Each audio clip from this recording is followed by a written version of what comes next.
السلام عليكم يا حبايبي.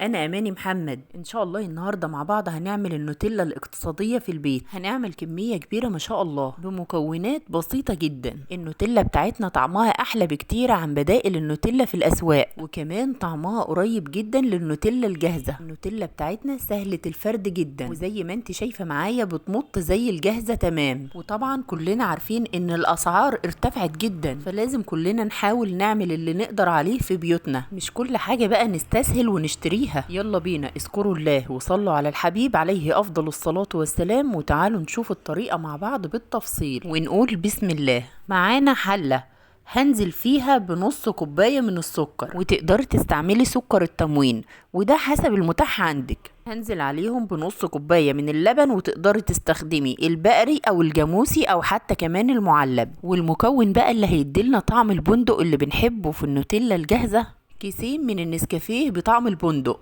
لو حابة تضيفي كيس واحد تمام ينفع، وينفع كمان الاستغناء عن النسكافيه وتضيفي نقطتين او 3 من روح البندق، ودي بتتباع عند العطار. وممكن كمان تطحني شوية من البندق وتضيفيهم لو موجود عندك. بس على فكرة النسكافيه هيعزز معانا طعم باقي الاضافات اللي هنضيفها، وهيخلي طعم النوتيلا بتاعتنا قريبة جدا للجاهزة. اخدت الخليط اللي عملته ورفعته على النار وقلبت لحد السكر مداب، وهديت عليه النار. وتعالوا نقطع الشوكولاتة اللي هنستعملها في النوتيلا بتاعتنا. معايا باكت شوكولاتة دريم بالحليب وزنه 200 جرام. تقدري طبعا تستعملي اي نوع شوكولاتة يكون موجود عندك، بس انا استعملتها بالحليب علشان تدينا لون نوتيلا فاتح زي الجاهزة بالضبط. كمان شوكولاتة بالحليب بيكون طعمها غني وحلو قوي. قلب الشوكولاتة 10 قطع، هناخد منهم 6 قطع بس. ممكن تبشري الشوكولاتة او تقسميها بالسكين زي انا ما عملت، ويا ريت الخطوه دي تكوني مجهزاها من البدايه. اما الاربع قطع المتبقيين من الشوكولاته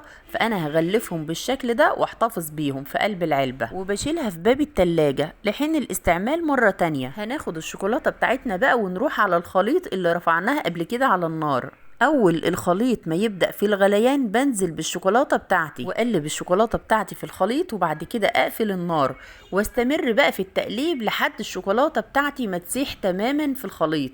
وادي الشوكولاتة ساحت تماما حلو قوي كده. هنركن الخليط ده على جنب، ويلا بينا يجي دور الخلاط. وفي الخلاط هنزل بكوباية مليانة على الاخر من اللبن، وعليها كوباية مليانة من اللبن البودرة، وعليهم 2 معلقة كبيرة مليانة من الكريم شانتيه، وعليهم نص كوباية من الكاكاو بتاع الشرب، مش الكاكاو الاسباني اللي بيدينا لون الشوكولاتة الغامقة. خلي بالك انا بستعمل كوباية موحدة في كل المقادير، هي نفس الكوباية. هنشغل الخليط بتاعنا علشان كل المكونات دي تختلط مع بعضها. وفاكرين بقى الخليط اللي جهزناه ده هنزل بيه لما يكون دافي، مش عايزاه سخن. بنزل بيه وهو دافي على المكونات اللي حطيناها في الخلاط، وبالمعلقة بحرك من الجوانب بالشكل ده علشان ما يكونش فيه عندي تكتلات. بعد كده هنشغل الخلاط، وعايزة الكل ده يختلط مع بعضه كويس جدا. هيديني خليط ناعم لكن القوام هيكون سايب زي ما انت شايفة معايا كده. طيب ايه هي مادة الربط بتاعتنا اللي هتخلينا القوام تقيل؟ هسيح مكعب من الزبدة، وزي ما انت شايفة كده هيكون اقل من ربع الكوباية، اقل من ربع الكوباية زبدة. وهكمل باقي الكوباية بالزيت، بس يا ريت يكون زيت نوعية نظيفة، بلاش زيت التموين علشان ما يعملش طعم غير مرغوب للنوتيلا او ريحة مش كويسة. بعد كده هنشغل الخلاط وننزل بالزيت بتاعنا سرسوب زي ما انت شايفة كده. الخلاط شغال وانا بنزل في الزيت سرسوب بالشكل ده. شوية شوية هنلاقي الخليط يتقل عن البداية.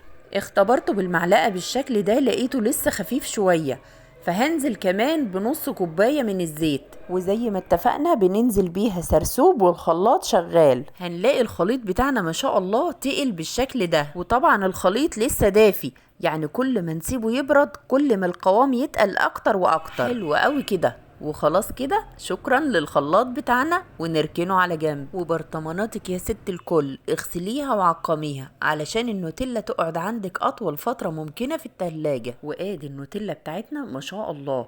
تعالي شوفي عملت معايا كمية قد ايه. انا مليت البرطمانين دول وكمان البولة دي على الاخر، يعني تقريبا عملنا حوالي كيلو من النوتيلا.